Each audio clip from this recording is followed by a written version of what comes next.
So, do we live on an island of strangers? And will Labour MPs stand up to Keir Starmer over language that is clearly inflammatory, doesn't tackle any of the problems that he lists, leaves care homes completely uncertain as to whether or not they can find staff? Let's bear in mind that across, apparently, England, it's 130,000 vacancies.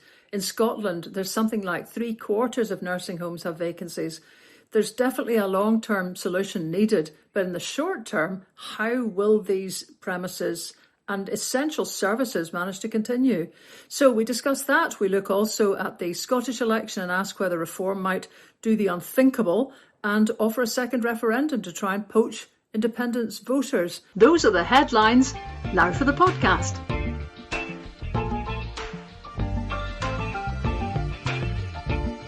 Hi chums, and welcome to this week's Lesley with Rick podcast. And, there's a benefit to the sunshine and there's a drawback for the sunshine. So the benefit of the sunshine is it's coming through by about 6:30, 7 o'clock in the morning. It's streaming into the Joyce bedroom, which wakes me up, which is a nice thing because it feels as if I'm on holiday. It's sunny, it's shiny. However, what it also meant was that at 7 o'clock this morning, I decided to get up and plough my way through the UK government's white paper on immigration. And I had a shower afterwards. So that's it. That's the starting off point for it. It was just an awful experience. The solution is blackout curtains, right? Or linings. Just get the linings and stick them on the existing curtains. And yes, I think this is how the rest of the world's been working. And certainly that's how they work in the Arctic, because at this time of year coming, there's no darkness at all. So people simply wouldn't be able to function if they didn't have the old blackout curtains. And yeah, I mean, well, we'll hear your pearls of wisdom on whether or not the immigration white paper was worth reading. But the thing about it is, Lesley, I wish I could get blackout curtains for my mind. And I mean, I remember Robin McAlpin talking to us about saying that we were possibly only one disappointing Labour government away for a majority for independence. And we've moved from disappointing Labour government to a disgusting Labour government. Yeah, pretty much. I mean, it's completely jaw-dropping because you think, what kind of, to us in our politics, in our consensus, in our minds, this was a completely unforced, utter, error, because it struck all the wrong notes, and it's in the run-up to a Scottish election. Keir Starmer, hello, remember us up here? Like there's an actual thing going on here. So this kind of idea that he's come out with, kind of rules on immigration that are going to whack care homes. I was speaking to someone yesterday whose daughter needs care. And she was saying, now we've got to the stage of just never mind kind of all the other problems there are. It's like, will the care homes even be open? Yeah. And in the press conference that followed this strange kind of presentation he gave, with the strange kind of slogan, with the strange maroon colour. It's all just tonally weird what they're doing now. But, not a single journalist asked about Scotland, which obviously has got its different immigration requirements and a different approach to immigration. Nobody asked about care when it was all basically esoteric questions. They're important, but about whether or not cracking down on legal immigration will help him create growth, will, coincide with his previous attitudes. And I'm grateful to a listener for sending a post where someone on Blue Sky has got the quote that he gave in 2020. I mean, the very piece of audio actually from an interview where he says, Conservatives have created a hostile environment. We should welcome people wherever they come from. The UK is better because of immigration. And here's a good bit. Labour has been a bit scared of making the positive case for immigration. We must turn that around. Yeah. So give him 3 years and here he is, with what absolutely the people who are talking about the rivers of blood comparison. I mean, it strikes me, of course, I don't know, I was very young at the time that Enoch Powell did it, but the level of just now, that is just throwing your cards in with everyone who wants to demonise migrants and immigrants and asylum seekers. There's that little, it's almost like a little piece of iceberg that's now just collapsed. That was a former bit of, dependable land that you could think was not going to turn the same direction as the Tories, Reform, and it's gone.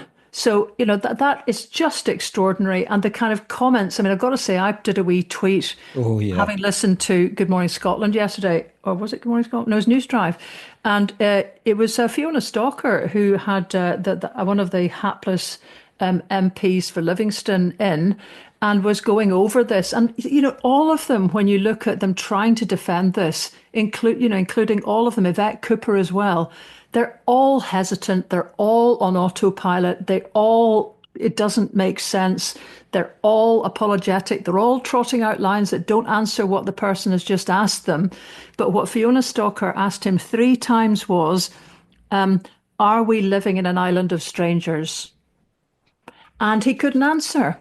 And she said, are the strangers the people who are staffing our care homes, picking fruit in our fields?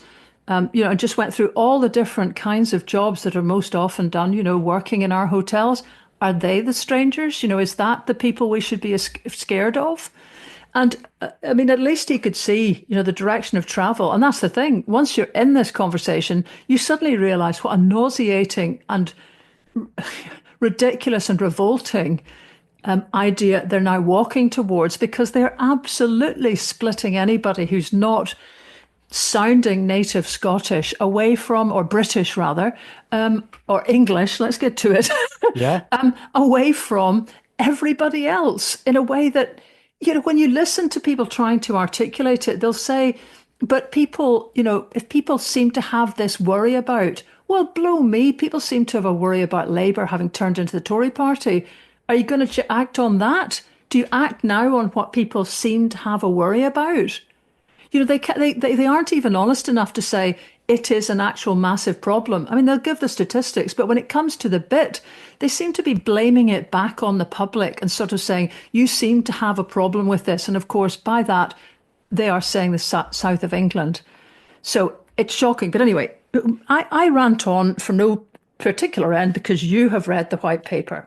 Yes, well, I was going to begin though with about the language, because Yvette Cooper was on Good Morning Britain this morning, and for people who may not have, I was 16 when Enoch Powell made that Rivers of Blood speech, and the sentence he said was, for reasons that they could not comprehend, they found themselves strangers in their own country. And Susanna Reid said, did Starmer use that phrase deliberately? It sounds like it to me. And would you use that language? 4 times Cooper was asked that direct question and did not respond, as did, is it Graham Poynton, who's the Labour MP, I think. And I thought Fiona Stalker was absolutely excellent on it. But I mean, I took a look at the white paper and I thought, oh, goody. And it begins with a rather strange statement, is Britain has gone through a one-nation experiment in open borders.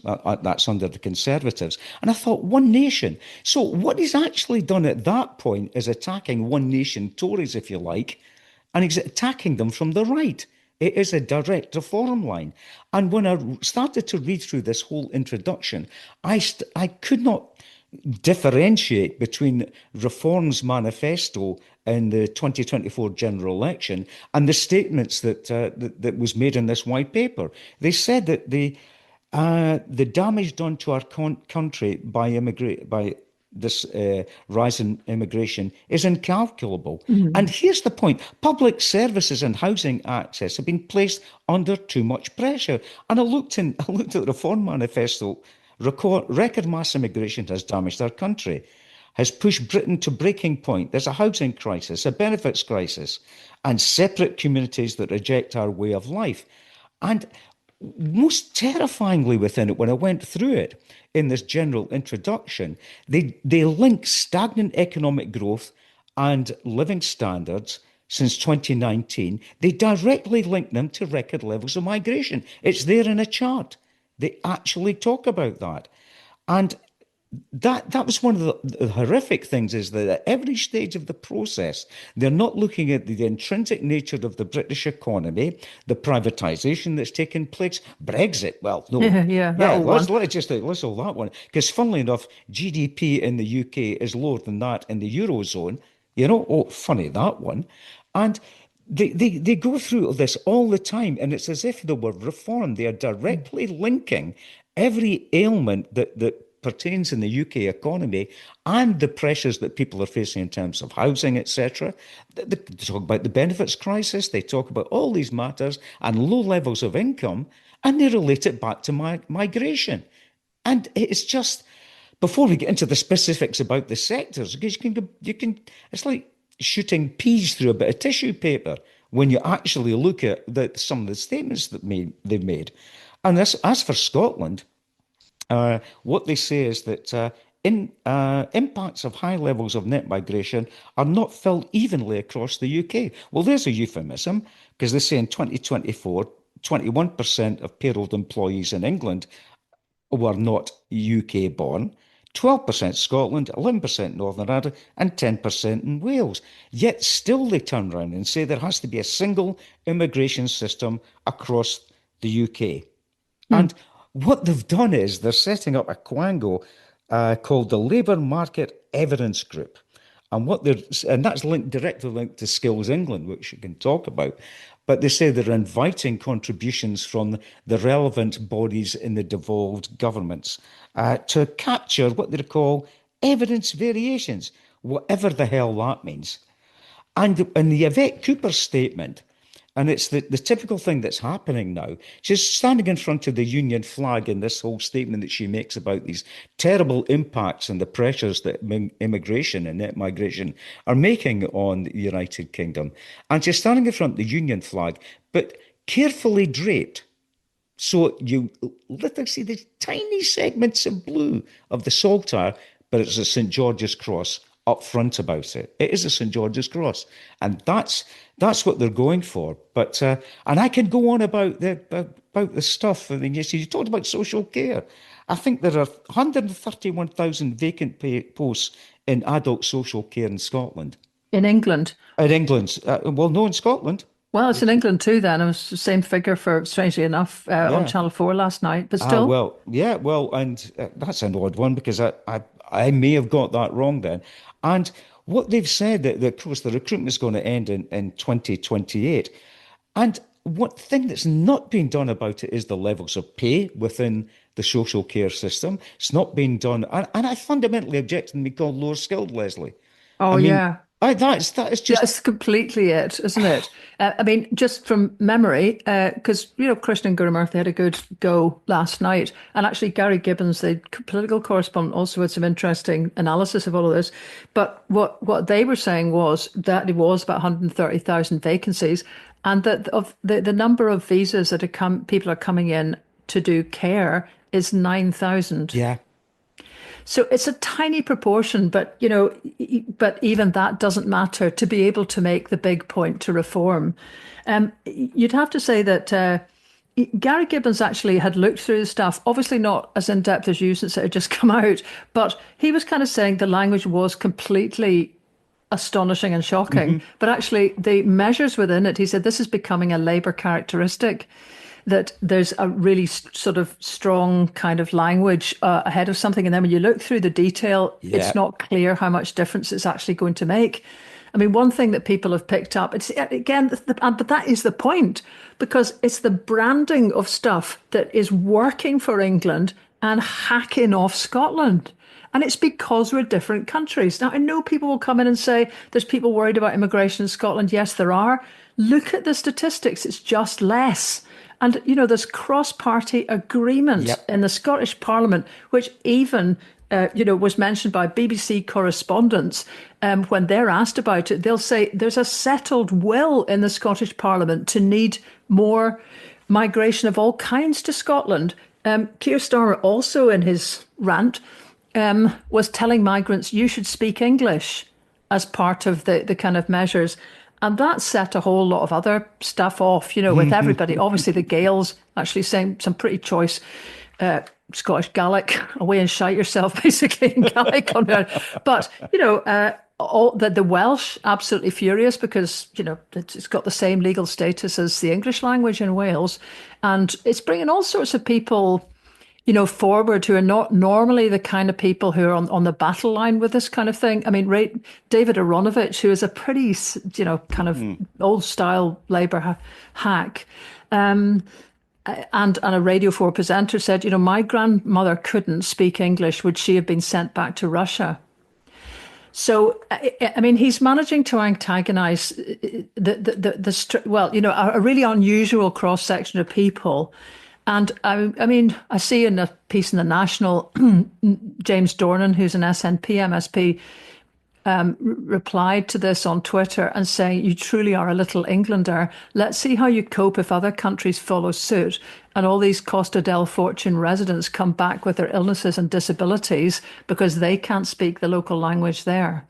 Yeah. So, I mean, it's now, I have to say, having looked at a lot of kind of, the way the Nordics work, one of the first things they have with people coming in is that they have to do, particularly Sweden, they have to do sort of Swedish language courses.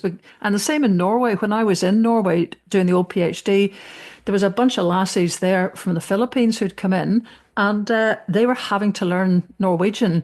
And God love them. They were having to turn everything, even when we basically cracked out and couldn't understand something and asked questions in English, they were having to turn that into, I think it's Spanish, isn't it?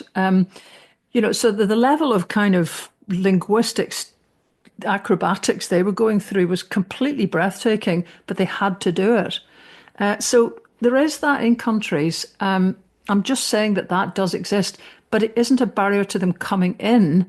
It's what you then have to do to be integrated once you're there. And I guess, having said this before, most people come with a smattering of English to the UK. Nobody really comes with a smattering of Swedish to Sweden. So the object is to try to get people just to be able to, have any conversation with people around them. They need to have gone through some kind of language course when they arrive. But this is quite different from what, as I understand it, this is quite different from what Keir Starmer's saying, because he's basically saying you should speak English to come here.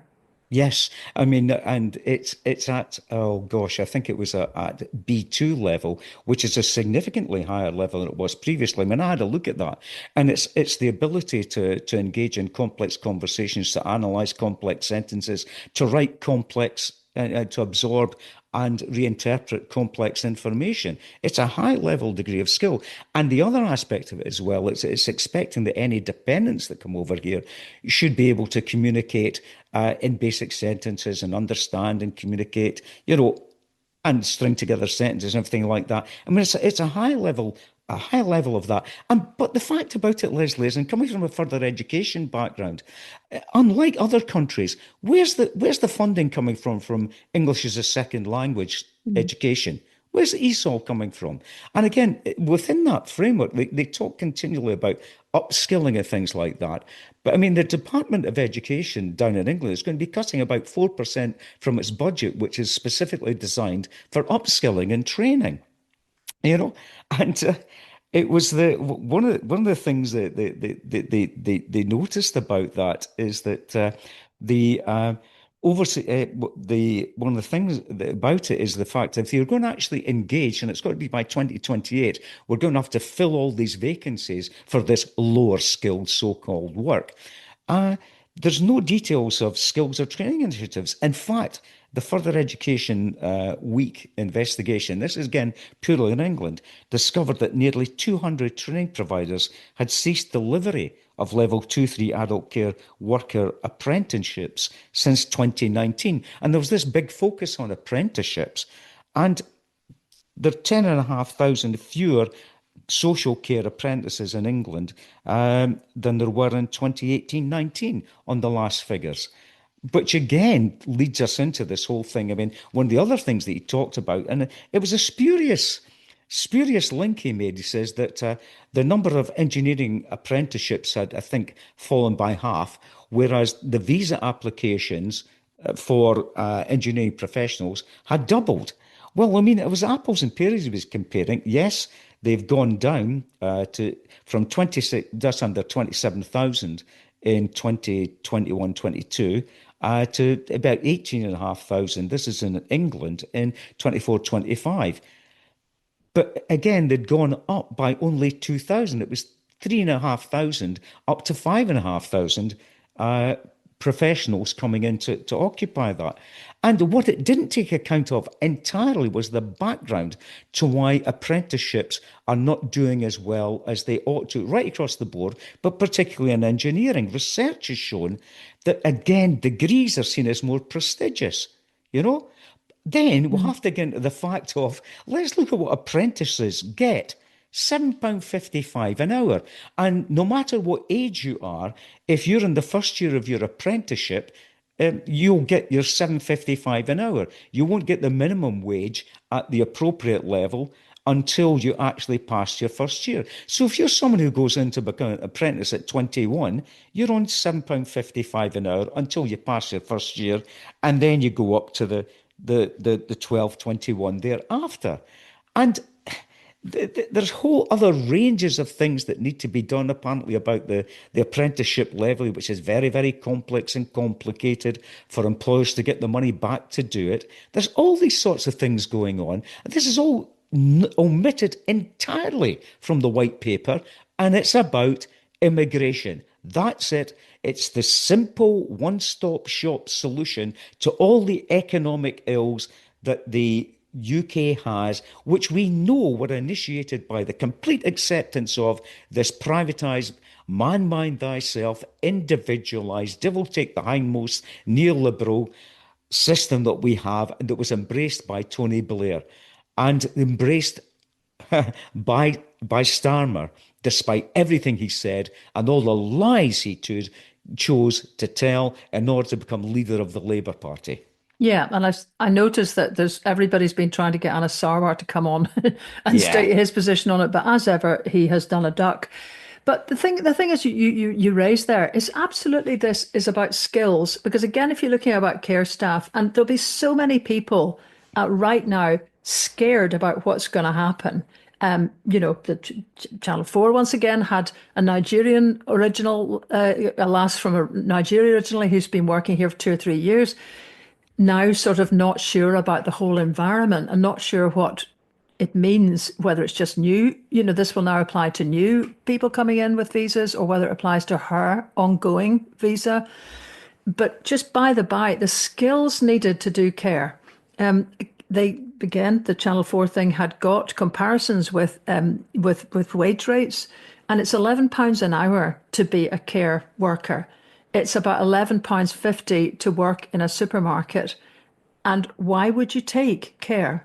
Yeah. Because the levels of skills, again, talking to the PAL, they were talking about trying to fill one post. They'd started off with 40 people that looked like, on the face of it, applicants. Actually, with some of the police checks, quite a few people fell out because you can't have any previous at all for anything. Then everyone had to have a driving license. That took about another 10 out. You have to be a calm, caring person, because without going into too much detail, and anyone listening who's got a parent perhaps in care will know the level of kind of personal intervention you need to make with someone's body, And if you're not somebody who's caring, you can't make somebody take this on the same way you could probably force people into other jobs and they just grin and bear it and work the way, just do it. You've got to have people who are happy with people at their most vulnerable, and some people who can't, it's dementia or whatever, are not responding, are not thanking you, are just not. It's a tremendously giving job, this, and obviously it needs higher pay. And there's nothing in any of the interviews I've heard about how the government is going to make that happen. Obviously, when you listen to the private care providers, who fairly come out, much more emphatically angry than they've been before about many things, but still, how will they essentially be made to pay more? Now, they'll say a very high proportion of their customers come from councils. And so then it comes back to councils who feel that their income has been cut right round the board. So it's kind of like, if we're going to chase this thing along, We've got to make a step change, really. Especially this thing. It's so insulting to suggest, as so many Tories have done before, we'll get the creme de la creme. Don't you worry, little Yeah. Britain. We'll get the kind of real hot shots and the go-getters and everything. I mean, to be really blunt, who cares about hot shots and go-getters?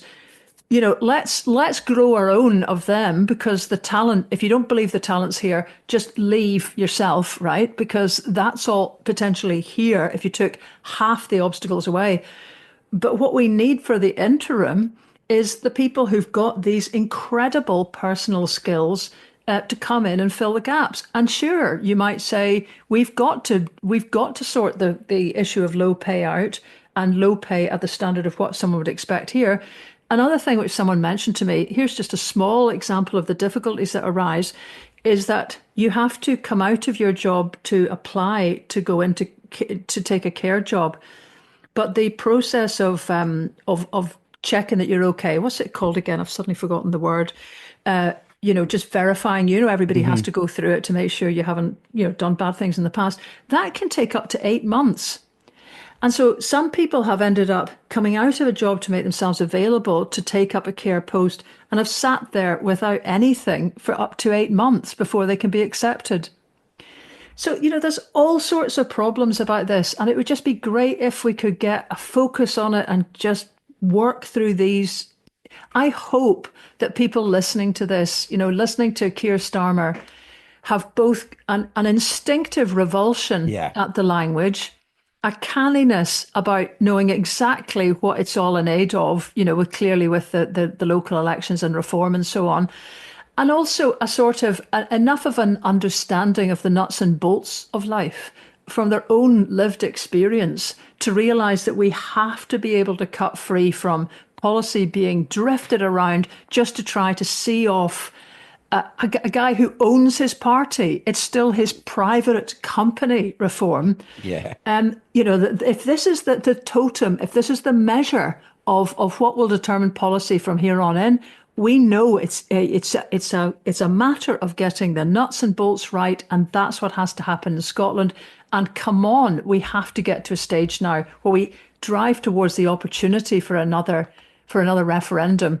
And I see, and not all people go, oh God, not another referendum. My only thing about this is all the kind of precedents in the world are that the other countries in the world community will not accept your status until you have shown that the majority of your people support you.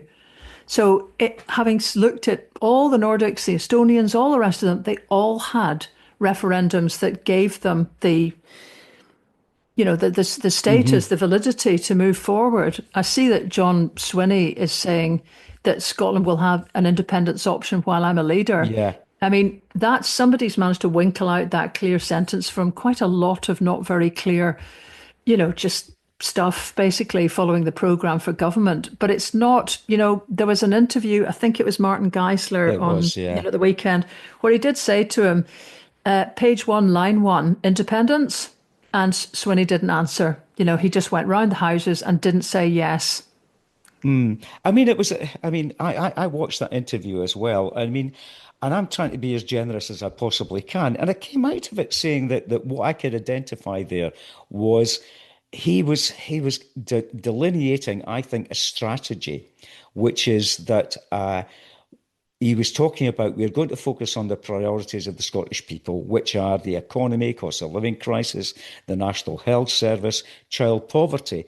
And again, he came round to saying that it was this whole argument he was making that, of course, we are going to be emphasising the fact that independence is the way to actually separate ourselves from what we now see as being a dreadful Labour government after the dreadful Conservative government that we had. But yes, I would have thought my answer would have been it may not be line one, page one, but independence will be the driving force that runs right through everything that we will be standing on in the manifesto for 2026. Independence is central to the achieving of our goals in. Now, that's the way I would have answered that. And John Swinney's a very thoughtful guy. So I was more charitable than you were, but still disappointed. Well, yeah. Yes. I mean, it's only because, in recent times, we have had that question being put. It was Hamza Yusuf, I think, who said that. In fact, I think I was there in Dundee at that conference in 20, God, which year was it now? 22, 23. When he said that, it'll be page one, line one. And it was quite unequivocal. So, if there is to be, I quite appreciate there's been a few baton changes twixt there and now. But if there's to be the kind of idea that the SNP is an entity with continuity of purpose, then that was the position, until we hear something different. So to me, that is kind of like now a reversal. And of course, you can see, how this, if you start raising, they're a minority government to get their budget through. They had to do a deal that involved the Lib Dems. The Lib Dems very cutely said, well, we're not doing it if you're spending a bawbee on independence. So they, shut down the unit and all the rest of it. That's okay. I mean, it's arguable, but there you are. But that's okay. The SNP is the Scottish government. When we move into the business of standing for an election, you're the SNP. You're also a party. You're a party with a purpose, and that there has to be a difference of courage. And I mean, maybe that's a bad way to put it because I'm not suggesting John's a sort of, as feardy, but there's got to be, you've got to frame this. I think we've got to frame this differently because there's a big blinking moment sitting in front of us. And, someone needs to be joining the dots. Since I wrote that, was in debate night about the kind of energy situation, I have been fairly inundated with people saying, well, thank God somebody's saying something about this. And the same question keeps happening. Why are the Scottish government not coming forward to back, locational pricing that would cut our bills here? Why are they not sticking the boot in about our energy basically being wheeked off south? Why is there no real position on the rake of pylons that are coming down Yeah. with a huge new sort of switching station at Beauly all the way down and through the Angus Glens? I mean, there'll be people listening to this now who will have done their civic best and it's all being swept aside because it's kind of like a done deal. Would someone come out from behind the woodwork? And I quite appreciate the responsibilities are slightly sort of, stuck between Scotland and Westminster, but on planning, it's a Scottish government thing. So what's the approach? What's the programme? Is there any, God forfend, I'm going to say this, I'm going to regret saying it the second I've done it. But if you look at the way Trump will get a deal out of something that's none of his freaking business, can we just have a bit of one-upmanship going on? And actually, you don't even need to borrow the example of Trump. Alex Salmond did it pretty well. But it feels like, where's the substance of the case that could be being built now for basically becoming an extractive third world economy? Because if you're going to shut down Grangemouth, you're not going to add value by bringing industry to where energy is being produced because you're going to cable it all somewhere else. We are becoming like an extractive economy. Well, does anybody care? Well, I mean, yes. I mean, I find it very, very odd in these circumstances because energy and energy pricing was one of the things that John Swinney emphasised in his interview with Martin Geissler. I mean, and it is that whole thing, Lesley, that continually goes through my head about the matters that the Scottish government can take into its own hands and deal with in a more radical forum to actually meet the aspirations of the Scottish people and address their needs. And they don't. And it is that terrible torn way I feel in that, yes, I'll support the SNP at I'll go out and cast my vote at every available opportunity because that is the current political vehicle in order to achieve independence, which is the only way I think to achieve a fairer, a more equal and a better society than the one we've currently got with the United Kingdom. But it's the eternal disappointment, the continuous disappointment of not actually having the balls to do it in a more radical fashion.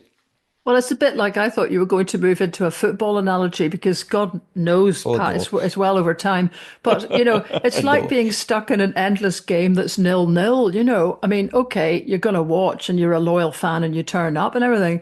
But, it's like a complete stalemate. You'd love to have one stance that could make people feel, feel a bit of energy and a bit of, that we're doing something. And the thing is, anyway, we Yeah, go on but I about this mean, so often. Let's not yeah, get the blood pressure up yeah. again. But what it leads to, actually, Lesley, is a thing that you made about the potential for that mixture that I've kind of expressed there of defiance and despair amongst Scots that might actually be a wedge, heaven forfend, for Reform to do even better than they're currently supposed to do, given the polls that they might actually overtake Labour in 2026 in the Holyrood elections.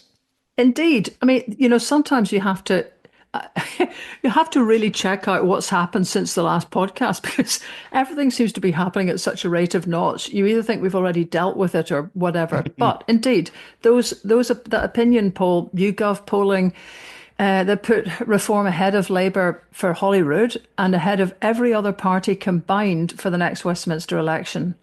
Now, I should say, actually, there was a very interesting piece that appeared in The Guardian on this that was really warning against going tonto on this and observing that very much the same, almost exactly the same kind of levels of success were being predicted for UKIP back in the day.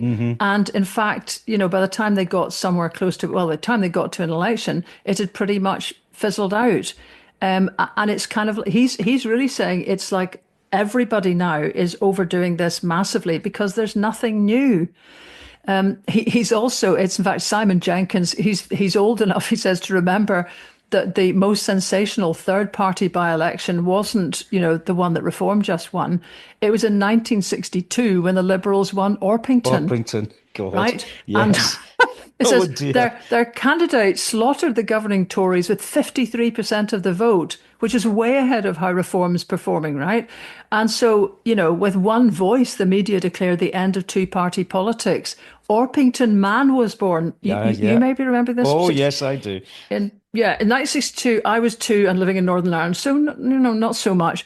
And then the Liberals won 5 successive by-elections. So, the Tory government that had been in power for a decade was pronounced dead. The Liberal leader at that time, Joe Grimmond, was tipped as the future Prime Minister. And basically, it was, that never came to pass. The breakthrough didn't happen. The Social Democrats were created. The rest of history went on. And what happened in a way was, Labour ended up splitting. But the point is that he's trying to make is that also reform's gains, and this is someone who is not a supporter of independence writing here. Reform was well behind the nationalists in both Scotland and Wales, for your information. And he says, the blunt reality is local council elections are an irrelevant snapshot of popularity on national party leaders. And turnouts are roughly half those at general elections. So, take all of that in that pinch of salt there. And yet, you're still looking at something that has obviously scared the bejesus out of the Labour Party in exactly what we've just been talking about. It's kind of pivot on really important issues. And I was just pondering whether, how Geissler should react to all of this, because when I was writing this last week, it was the morning of all these opinion polls, the morning after, I think, maybe 2 mornings after the local election results. And it was quiet, real quiet, too quiet here. It was almost like everyone was thinking, well, that's England, it's got nothing to do with us, really. Themans, it's got, okay, they can. Does it matter to us if a bunch of unionists are basically taking lumps out of each other down there? And the thing is, it might well do, because who knows what Reform's capable of. Now, I do remember actually being on a question time thing, mate, with Nigel Farage and blooming George Galloway. Geez, the things you do in the run-up to the Indie Ref. And it was strange, actually, because Farage came bouncing up to me and on basically like, we're all the underdogs together. And I said, I don't think so. This is not the axis that I'm seeing on this one, but he was he said, really, and I said, look, honestly, do you know, says this is independence, we're not wanting to. He said, well, that's a position, and it wasn't kind of like, just get out of here, we're complete unionists. Now, this guy ducks and weaves, is all I'm saying. And he's got, previous just coming out with odd comments in the past about how he regards Scottish independence. Could he be smart enough to get to a stage where he starts suggesting that reform will deliver a second independence referendum? I don't know Yeah, because I don't know, wouldn't you put it know. past them. And if it is, then just what you talked about before, which is, the despair and the kind of, oh, well, we'll just have to go for it because of it's the only route. Well, and we all think that Scots are smart enough that they're not going to fall for that kind of, nonsense. But maybe nothing is inviolable like that. I suspect actually Farage just won't care enough to focus on the Scottish aspects of things. But given how flaky the Labour vote is, given that it doesn't probably matter to him, particularly if Scotland was to go off in the direction of independence, maybe it's all the opinion polls suggest the English couldn't see us out of here fast enough.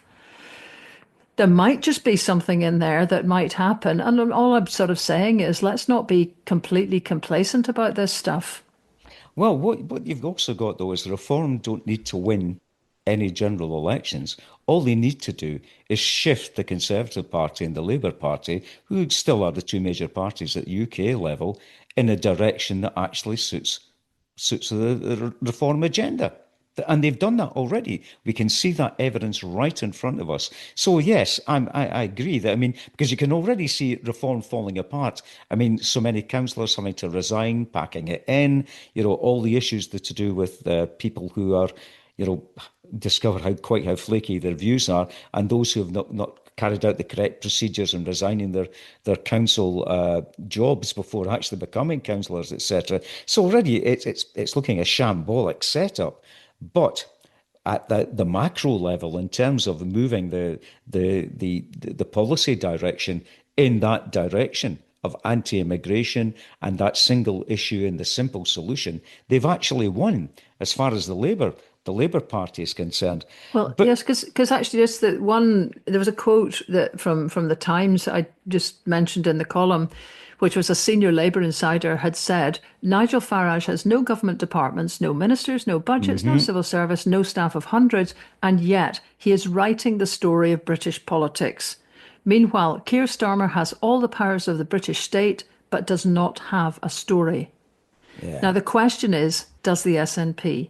yeah, That's the point. It's Farage doesn't need to be consistent. Now, I'll quite grant you, he's also not an incumbent government. So it's a completely different kettle of fish for anybody who is sitting as the current government. But you don't, them's the breaks.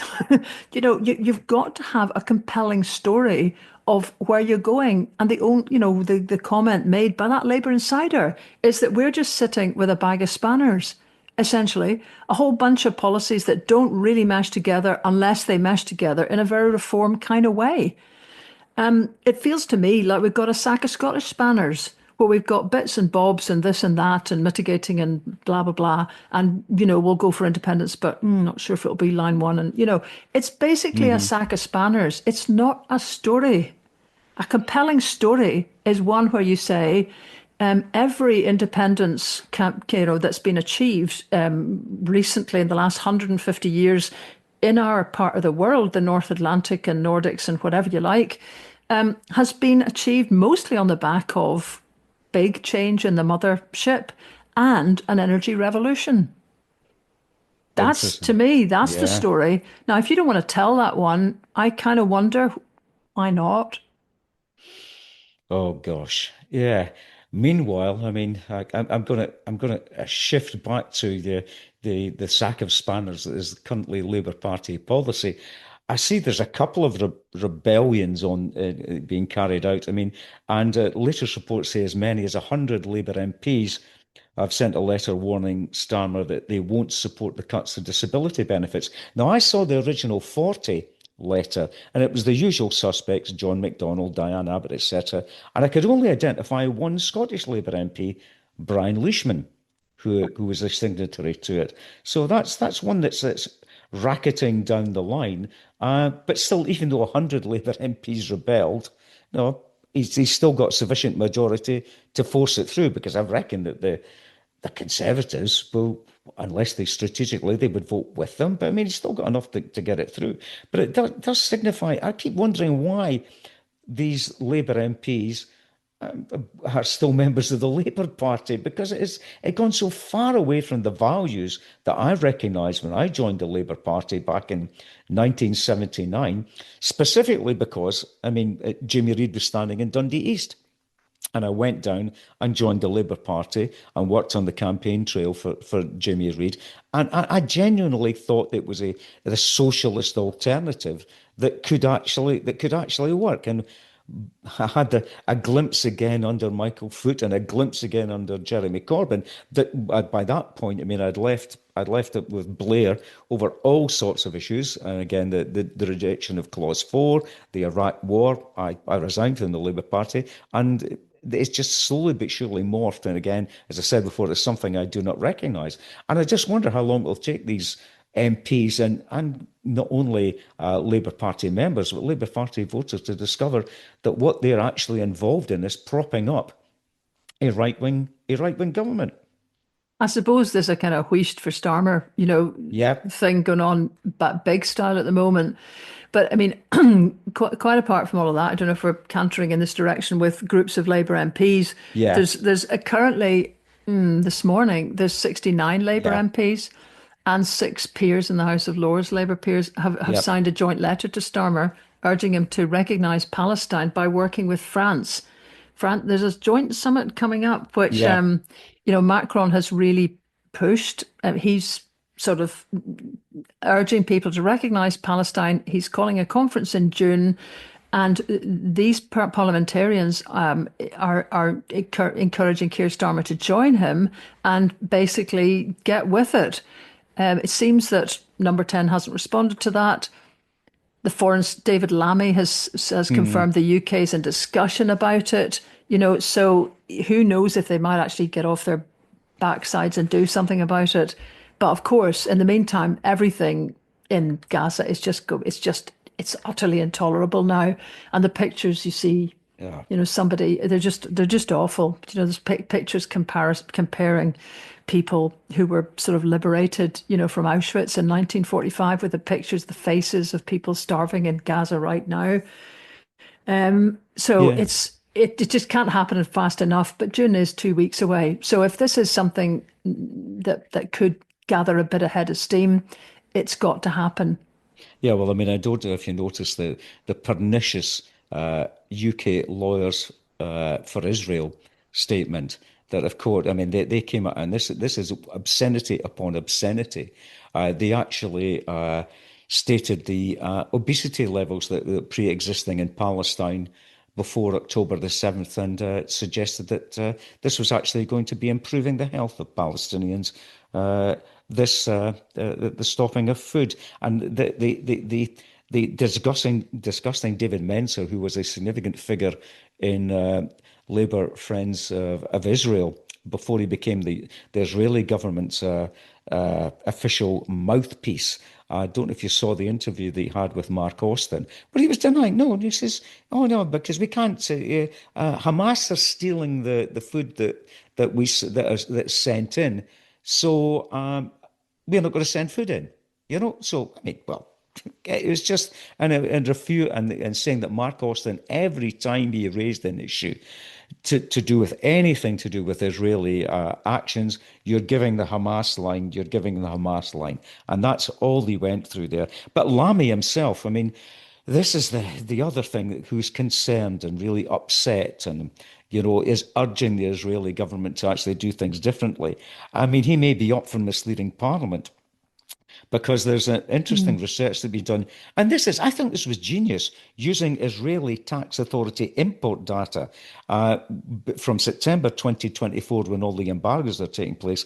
Over 8,500 items were exported from UK under the category bombs, grenades, torpedoes, mines, missiles, and other similar munitions of war. plus 4 shipments of 146 tanks and other armoured fighting vehicles and parts of such vehicles. And when it all adds up to, as well as when it's going to come out in the wash about the support they've been giving them from the Royal Air Force and intelligence, that is absolutely complicit in everything that's being done here.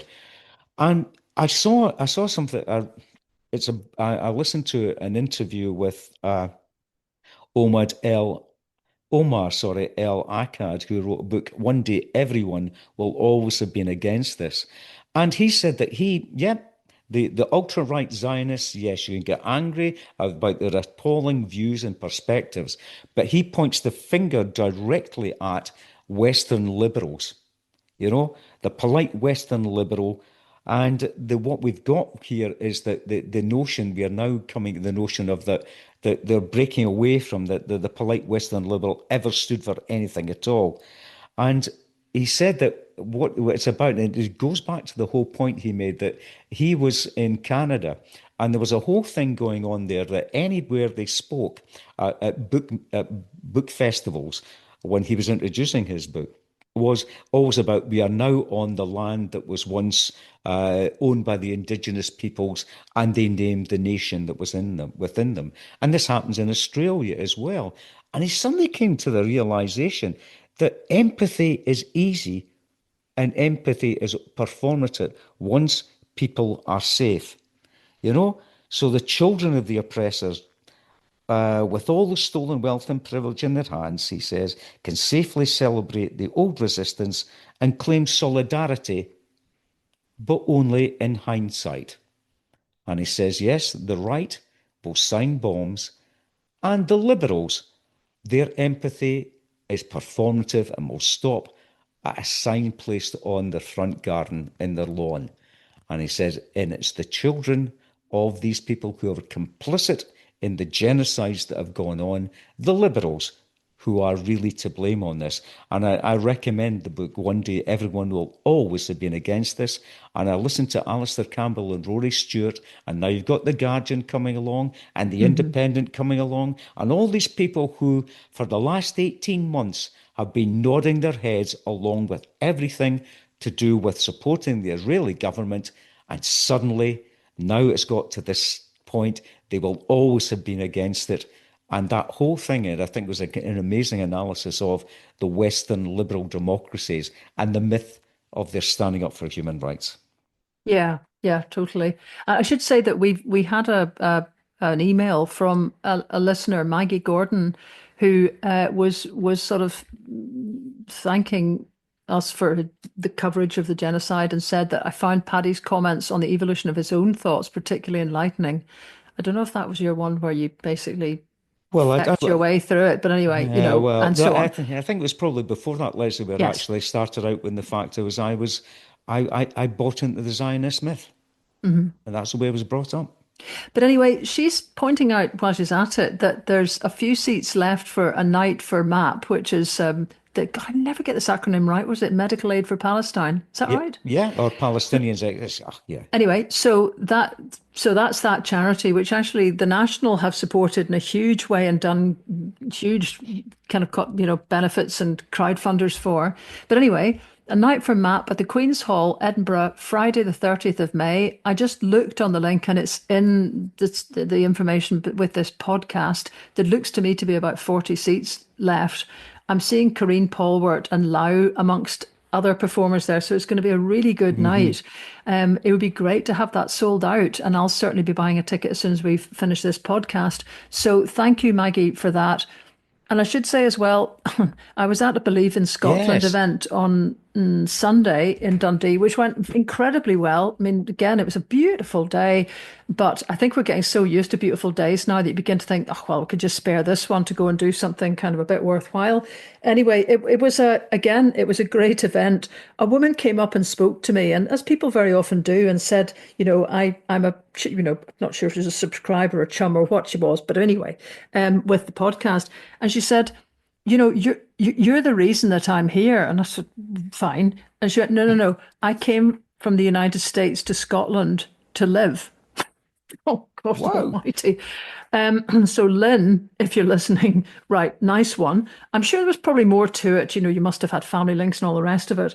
But of course, then you sort of ask with some trepidation, how is it kind of So what, has it apart from panned that, out? It's like yes. it's like when all these Germans began to adopt Scotland to say, "Hey, we're going to holidays in Scotland on the strength of the Tartan Army's behaviour, in Munich and so on." And you think, oh, wow. Okay, yeah. But anyway, but she says no. I mean, the kind of crack and the sense of community and everything is really strong, but just all the problems that we keep highlighting all the time as part of just British, the structures and everything are just so clear to her. And also the way that Scots just don't have the kind of the confidence to stand up to stuff and the fatigue, but still, she's here and ready to go, and lots of people are here and ready to go. That was kind of obvious in spades from that event. So well done to Believe in Scotland for putting it together, and doubtless there will be more. Yeah, but talking about the States, I mean, there's a little link here. There's been a trade deal done, and between the United States and the UK. I mean, I'm not going to go into detail about it. I think my head was bursting with the detail of the white paper. But the eminent US economist Joseph Stiglitz said it's not worth the paper it's written on. Trump is unreliable. Remember, Canada, Mexico, and Turn 1 trade deals. And I noted that in a published note to the deal, this document does not constitute, wait for it, a legally binding document. So I mean, it's just, and Yeah. we managed to go back to just getting the same deal as everybody else, I mean, within that framework. I mean, it's not a legally binding document. So there we go. Well, that's the great deal Well, with we Trump. got, but I mean, I'm sure Starmer will think, but we got our not legally binding document first, so it kind of Yes. it makes Oh it, yeah. and there's bits within that, I think, car industry and so on, Yeah. who'll be Yeah. feeling pretty happy about that. You've got to The give not them the all of ethanol that, folk. and it's also true. I note today that Trump is now basically trotting across the world doing sort of deals with people like the Chinese, who were, Hmm. up until kind of 3 days ago, the absolute arch nemesis of the United States. And suddenly that's all possible. But you listen to what he's saying, and what he says is that the EU is nastier than China. And All he's right. actually said, overnight, he said the European, he's not said this before, the European Union was formed to screw the United States. Okay. That's it. So, basically there's deals getting cut all over the place, and he's in Saudi and whatever, he's sort of done the minerals deal with Ukraine and so on. But it's quite clear that the EU, which has, I see here, has got a 1.6 trillion relationship with the United States, are basically languishing at the back of the line. And they're keener to do countries like India, Japan, even Vietnam, to do trade deals, according to people that are in the know, because the EU will be difficult. And, Yeah. Trump just wants quick wins so he can say, we've got this, we've got that, we've got the next thing. So, nonetheless, it does kind of force the EU to kind of consider where it's going with a lot of this, because it does look like some of there'll be a 10% tariff coming into the United Yeah. States and everything. I mean, that's obvious now. You can bend over backwards, say you were a neighbor of his grandmother in Lewis. It will make the blindest bit of difference. It's whether there's these special sectoral tariffs that get whacked on or Exactly. not. That's Yeah. what's obviously the name of the game. And probably there's nothing much you can do about that, actually. It just depends where you are in terms of whether you've got a surplus or not with the States. It's just, I mean, God, does it do? It's just, the thing is, it's catching, isn't it? This kind of sense of this is setting a template for how politics is done. It's just a kind of extrapolation of The Apprentice, which is a program I have to say I've never watched, Ditto. because of its ugly kind of, well, just ugliness, basically. And so that now this is just the kind of framing of everything. It's about deals and how you can just, it's desperate. You just got to hope that Scots are just a bit, the more you see this, the more you dislike it. You've got to believe another way is possible. And lots of countries are quietly getting on not like this. It's actually someone who is also at the Believe in Scotland thing was Morai. God, suddenly forgotten her surname from Yes for EU, and she was pointing out that the Nordic countries actually teach, if you like, the psychological training going on in most Nordic schools. Not something I knew, but apparently in her kind of domain, she is a psychotherapist. In the European countries, the biggest, number of people who are part of her association are in the Nordic countries because they do all that work within school settings to try to get people to be able to look at a situation from a whole variety of different ways. And we were kind of musing where that arises from, whether the cooperative societies that you see are the result of psychotherapeutic training, or I must say, I think more the other way round, that because they've had such an emphasis for such a very long time on cooperation, because they've had proportional representation, so they've had to work together, there's a real bonus put on having the skills of that game, if you like, of that way of running a country, in the same way as if you're just doing, thumpy kind of orange tantrumy kind of Donald Trump stuffy. You definitely want to get the skills of the apprentice, the getting ahead of the next guy, the kind of dissing your opponents. All that stuff makes sense when that's the way your society works. So, another way is available, folks, and we must believe that. Yeah, it's funny when you actually talk about the psychology aspect of it, because I remember one of the things when I was doing a postgraduate, I looked at psychology, was this analogy that if you take a torch on a dark night and shine it into a field, you'll get one perspective. Position torches all round the field, and the more light that's shed on it from different perspectives. And that's the way I used to work with my students in terms of analysing things and working together cooperatively, was bring as many different people together as you possibly can within a cooperative framework where everyone was listened to, and you actually get all these different perspectives that may actually illuminate more of the picture, unless you're and instead of just the one person pointing at it.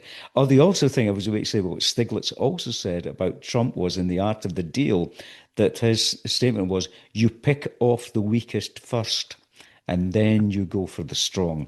So getting a deal with the United States of America might be the fact that he's picked off the weakest first.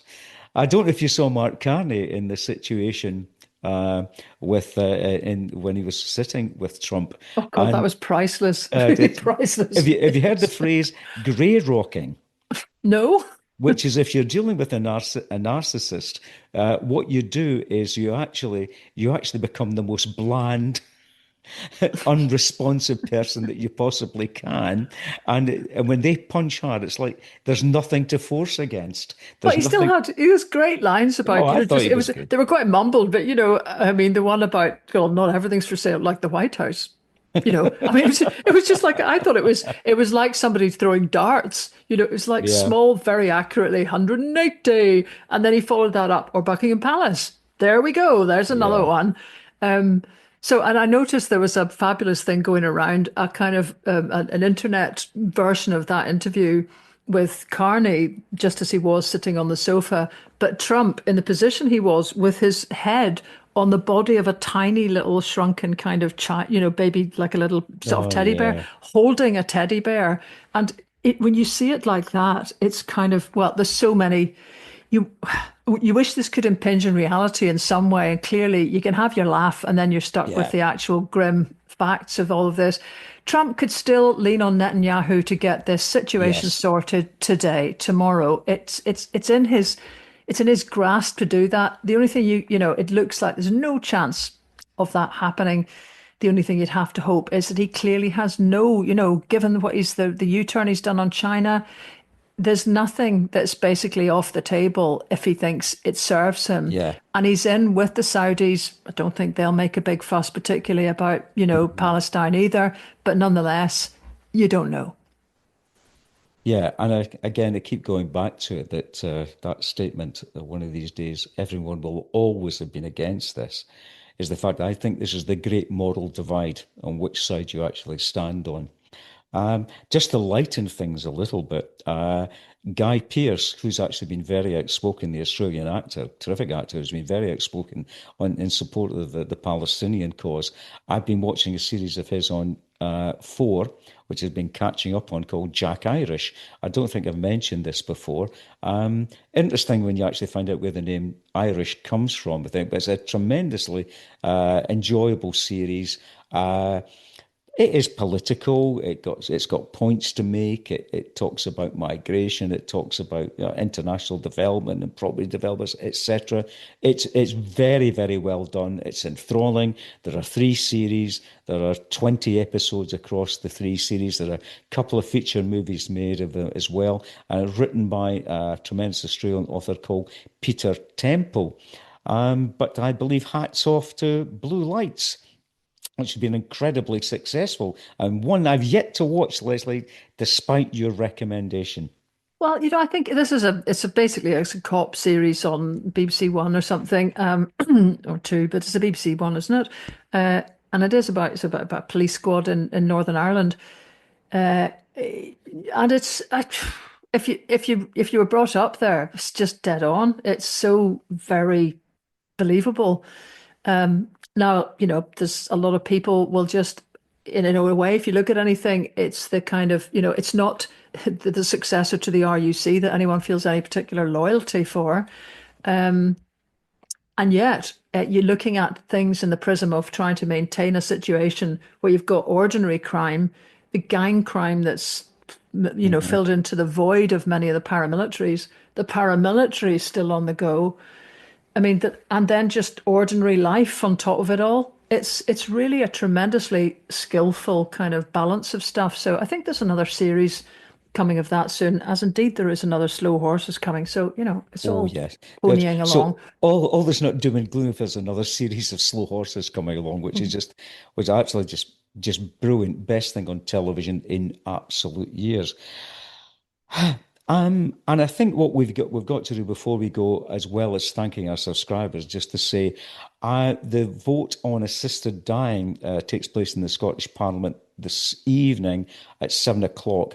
And my feeling is that I think possibly, given that everything we've covered today, we should go over this next week and reflect on how the vote went and the arguments that are being positive for and against. But I will turn around and say that from what I've seen on both sides, it's very measured, very thoughtful, and lots of consideration going into the vote, and a tremendous amount of genuine soul searching, if I can use that phrase, going on amongst MSPs.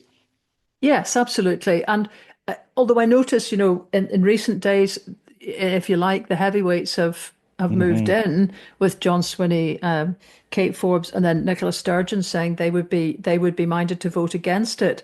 So I would be voting for it if I was an MSP, and I think the mover of it is quite right to say that what's happened in the intervening 10 years since the last vote is just that everybody knows somebody who's had an agonizing death. And it's the personal knowledge. This may sound like a terrible analogy, but it's like the same move suddenly came on gay marriage, and there was no pushback because everybody either had a gay child, a gay pal, had seen what was happening in their own lives. The lying, the double back, all the nonsense basically. And that one, just after all those decades of trouble and pushback and everything, and just the time had been right a lot earlier, but still, we got to a stage where that one moved forward. And I honestly think we're at that now. So that I would have thought that a lot of MSPs voting today would have, they'll be taking the party line on board, and all the worry that there would be about such a substantial change ahead of England and, other jurisdictions in the United Kingdom. And yet you've got the constituents. I think people have said they've had communications and kind of, mailbags bigger on this issue than anything else. So it's just, to me, I absolutely hear all the issues there are about kind of palliative care and the need for better hospice care and people changing their mind and whatever. But I think people are capable of making these decisions. There's suddenly going to be a much wider spectrum of that available to people for sure. And that may cause some people turbulence. But the kind of prospect of having some of the diseases we could mention, which are a guaranteed you will end up suffocating, I don't know how you look that one in, straight in the eye. And Yeah. at the moment, doctors are marking people's cards when they're in hospital with do not resuscitate, Yeah. DNR notices. Families are having to just accept DNRs. Patients are having to accept them. So, the doctors are having to make decisions in many cases when someone's at the end of life. I know from, I was going to say my own experience, but it's obviously I'm still here, but from the experience of looking after an older lady who died, people are using morphine to hasten an end that's Yeah. difficult. So we all know this is happening, and what will now take place can only be done with the participation and authorization of those same medical staff who are already having to do this essentially on their own. So I would be voting for it, and I think well done to Liam MacArthur for the kind of job he's done. Well, it may seem a somber note to end on, but I think it's an important note to end on. And on that note, we will see you again next week, chaps.